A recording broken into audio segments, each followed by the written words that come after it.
That's bad.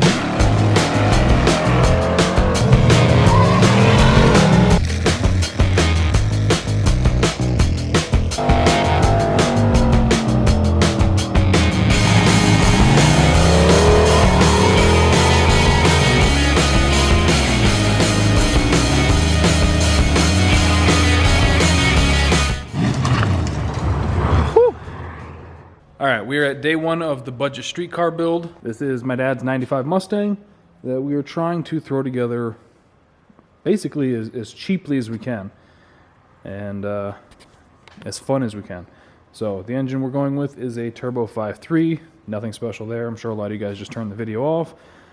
Transmission is going to be a Power Glide. So today we are getting started on it. I'm going to try to mock up the motor and get that and the transmission kind of in place and try to figure out some of the stuff that I do have to get for it. These are the motor mounts that we got. These are just some like $40, $50 eBay solid mounts. They don't work, however. When we tried to mock it up before, it sat the motor on the K-member and these were nowhere near the mounts on the frame. So I'm gonna start cutting them up and figure out a plan for this. I think I'm gonna keep it extra simple. I've got 2 of these 4-bolt plates that I think I'm just going to cut the ends off that so that those can bolt right to the side of the block. And then I've got some pretty thick chunk plate there that I can use to make some tabs, and we'll basically make mini motor plates to go to the side of the block, weld the tab right to the K-member. We're all good. So that is our plan there. And I was just looking at the fuel lines. I think that's going to actually be incredibly simple too, because like I said in the last video where we kind of introduced the car, we're going to use the stock fuel lines and everything. We're not trying to make a crazy amount of horsepower. It looks like it has a 3/8 feed line. That'll be plenty for like the 600-ish horsepower that we're going to make. In the spirit of budget friendly, this is the fuel regulator off of the RX-7. It saves having to buy a new one for like 40, 50, 60 bucks. We can put that right here on the strut tower. We can run the feed right into it, just cut the end off where we need it, and pop in a push lock fitting with a little 90-degree end right into the bottom of it. And then same thing with the return here off the other side. And then we'll just do a deadhead from this right into the rails of the intake. Easy peasy. We might have to flip some things around. We might have to try to run this to the front, which isn't a big deal. But we'll kind of figure out all that once we get the motor and everything set in. I'm getting ahead of myself. So the next thing up, I need to dig out one of the busted up blocks, bolt it to the transmission, and set it down in there and kind of see where things are. I guess I could cut these plates, get those ready, so I can get those at least bolted to the side of the block, and then get them stabbed down in here. Alright, got the mock-up motor dug out. This is a 6.0 it's one of those, like, someday I'll get around to rebuilding it. But for now, it is relegated to mock-up status. So now I've got to come over here. I think before I forget, I'm also going to weld up the crack on the bell housing, because this has this deal here. So I think before I forget, I'm gonna try to take care of that real quick. That way it's just over and done with while it's nice and easy to get to, and once it's in the car, hopefully it won't have to come back out. It probably will though, just the way things go around here.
it's I don't know, it's got to be better than it was, right? I went over it twice, one to kind of like fill the crack, and then a second time to kind of weave the puddle out into the bell housing a little bit more. I don't know if that makes a difference or not, but it made me feel better. So we'll let that cool off and then get it bolted up to the motor. I was having an issue. I'm an idiot. I should have closed my door, because like as soon as I started, I could feel like gusts of wind blowing the argon away, and I was too stubborn to get up. But I think it turned out pretty decent. We'll, like I said, let that cool off, get it bolted to the motor, and start stuffing things in the car. Looks like Power Glide to an LS. Feeling pretty good. My confidence is growing every second with this weld, so that's great. I don't know if you guys noticed, but I did drill a small pilot hole at the end of the crack to help prevent it from further cracking. So we should be good there. I don't expect, like, it's going to have a pretty easy life from now on. Should.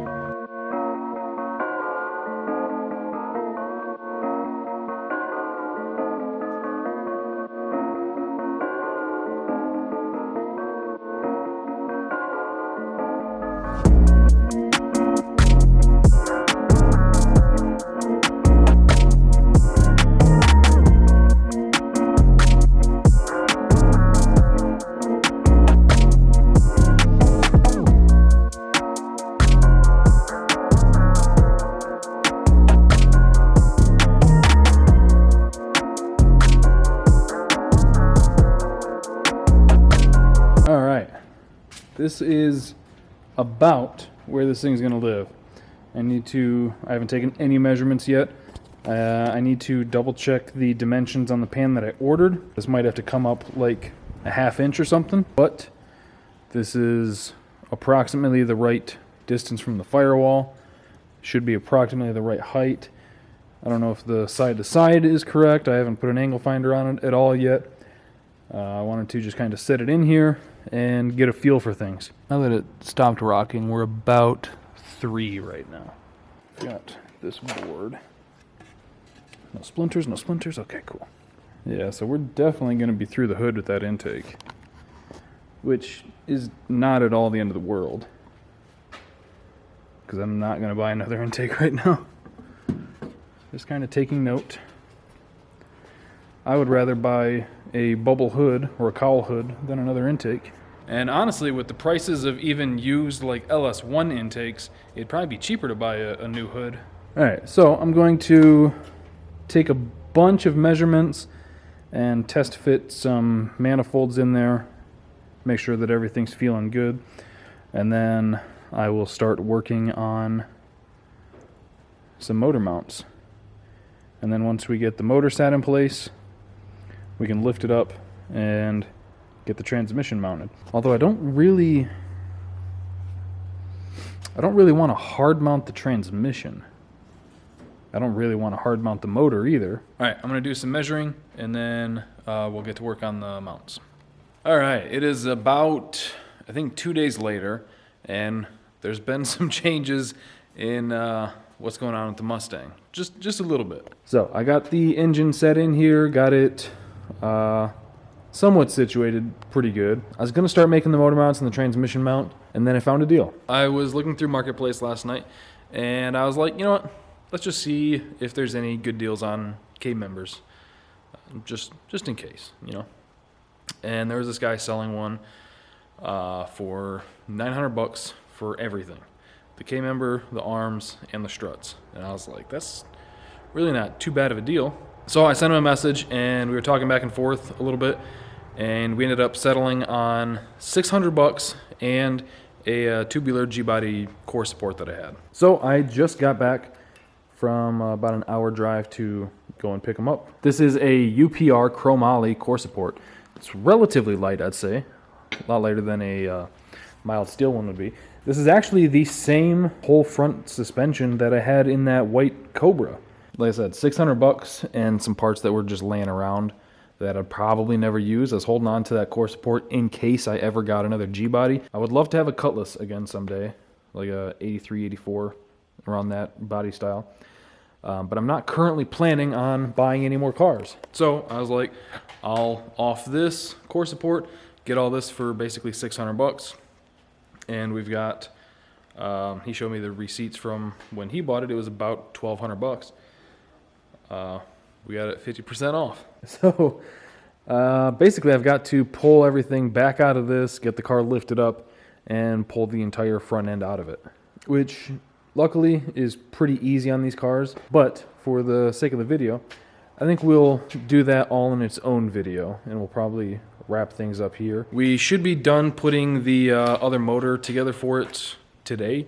Pops is picking up some head bolts for it, and then we can get the heads and everything bolted down. I'm pretty sure in the last video I called it a 5.3. It's a 6.0 with Gen 4 rods. It's a 24X motor, Gen 4 rods. We are using some 862 heads, which I think that puts the compression around 10-to-1, which isn't too bad, but in hindsight, probably should have put some 317s on it, just to, I don't know, whatever. So we can get that finished up and then bring it over, and once I get the front suspension changed in this thing, then we can actually start stuffing that down in here. So this should end up being a pretty darn cool car once it's all done, because now it's got tubular front suspension, tubular back control arms. They're not adjustable, which isn't a huge deal. And these struts, they are strange struts, just single adjustable, not the most desirable thing in the world, which is why I think I got a good deal on them. But they are obviously better than the stock ones that we were going to run. And these are Viking Springs 14 175s. It's nothing crazy, but it should work pretty decent. So last night I kept going back and forth on like, man, should I actually get this stuff or just keep trudging along with the stock stuff, just get the car together? And then I was like, if we ever do come to sell the car or raffle it off or something, it'll be a lot better car with the tubular K-member, arms, the suspension, all that. Or if we do end up keeping it or get stuck with it because it won't sell for whatever reason, it'll still just be a better car for $600 invested. Might as well just pull the trigger and do it. So I know I've said this a lot, probably beating a dead horse, but man, I do not like spending money. So I was going back and forth for like 2 hours, like, should I do it? Should I not do it? But now that it's over with, I feel a lot better about the decision. We're probably going to wrap things up here. Accomplished virtually nothing. Well, no, that's not true. We welded up the bell housing, which was actually pretty important, and went and got new front suspension for the car, which was pretty cool, pretty rad. So, hope you guys enjoyed the video. The next one should be a lot more productive. Thank you guys for watching. Thank you for subscribing, clicking that bell to get the notifications. I'll see you guys next time.